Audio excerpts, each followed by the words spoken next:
ಶ್ರಮವನ್ನು ದೂಡಿ ಸಂತೋಷವನ್ನು ನೀಡ್ತಾನೆ. ಬಾನಿನಲ್ಲಿ ಮೂಡಿಬರುವಂತಹ ಚಂದ್ರನ ಬಗ್ಗೆ ಮಕ್ಕಳಲ್ಲಿ ಅಗಾಧ ಪ್ರೀತಿ ಇರುತ್ತೆ. ಯಾವತ್ತೂ ಕೂಡ ಹುಣ್ಣಿಮೆ ಚಂದ್ರನನ್ನು ನೋಡಿ ತುಂಬ ಸಂತೋಷ ಪಡ್ತಾರೆ ನಮ್ಮ ಮಕ್ಕಳು. ನಮ್ಮ ಜೊತೆ ಆಡಲಿಕ್ಕೆ ಬರಲಿ ಅಂತ ಕೂಡ ಅವರು ಆಸೆ ಪಡ್ತಾರೆ. ತಾಯಿ ಕೂಡ ತುತ್ತನ್ನು ತಿನ್ನಿಸುವಾಗ ಮಗುವಿಗೆ ಚಂದಿರನನ್ನು ತೋರಿಸಿ ಬಾಯಿಗೆ ಊಟವನ್ನು ನೀಡ್ತಾ ಇರ್ತಾಳೆ. ಅಂತಹ ಚಂದಮಾಮ ಮಗುವಿನ ಮನಸ್ಸಿಗೆ ಸಂತೋಷವನ್ನು ಕೊಡ್ತಾ ಇರ್ತಾನೆ. ಈಗ ನಮ್ಮ ಮಕ್ಕಳು ಆ ಚಂದಮಾಮನ ಮತ್ತೆ ನೆನಪು ಮಾಡ್ಕೊಳ್ಳೋಕ್ಕೆ ವೇದಿಕೆ ಮೇಲೆ ಬಂದಿದ್ದಾರೆ. ಬಾನಿನಲ್ಲಿ ಮೂಡಿ ಬಂದ ಚಂದಮಾಮ ಎನ್ನುತ್ತಾ ನಿಮ್ಮ ಮುಂದೆ ನರ್ತಿಸಲಿದ್ದಾರೆ ಪ್ರೀ ನರ್ಸರಿ ಪಿಂಕ್ನ ಪುಟಾಣಿ ಮಕ್ಕಳು. ನೃತ್ಯವನ್ನು ನಿರ್ದೇಶನ ಮಾಡಿದಂಥವರು ಶ್ರೀಮತಿ ರಶ್ಮಿ.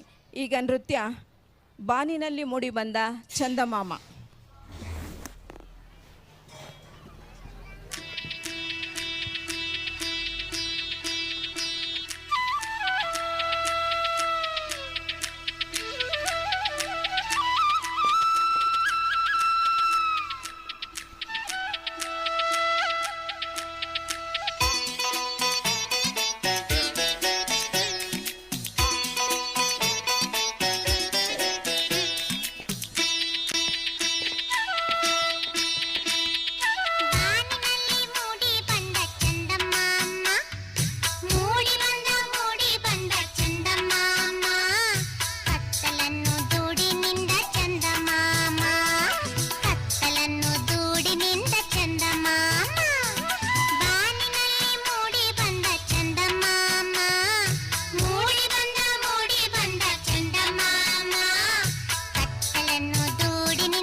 ಮಕ್ಕಳು ಬರೀ ಡ್ಯಾನ್ಸ್ ಮಾಡಿಲ್ಲ, ನೀವು ಅಬ್ಸರ್ವ್ ಮಾಡಿದ್ರೋ ಇಲ್ವೋ, ಹಾಡು ಹಾಡ್ಕೊಂಡು ಡ್ಯಾನ್ಸ್ ಮಾಡಿದ್ರು.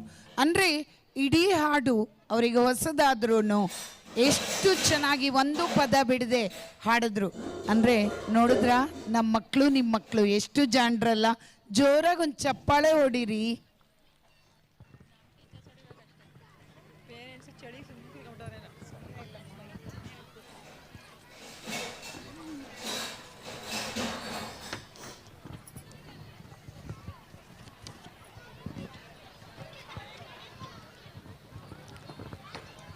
ಭಾನುವಾರ ಎಲ್ರಿಗೂ ಬಹಳ ಪ್ರಿಯ. ಎಲ್ಲರೂ ಕೂಡ ವೀಕೆಂಡ್ಸ್ಗಾಗಿ ಕಾಯ್ತಾ ಇರ್ತೀವಿ. ವೀಕೆಂಡ್ಸ್ ಬಗ್ಗೆ ತುಂಬ ಪ್ಲ್ಯಾನ್ ಹಾಕ್ಕೊಂಡಿರ್ತೀವಿ.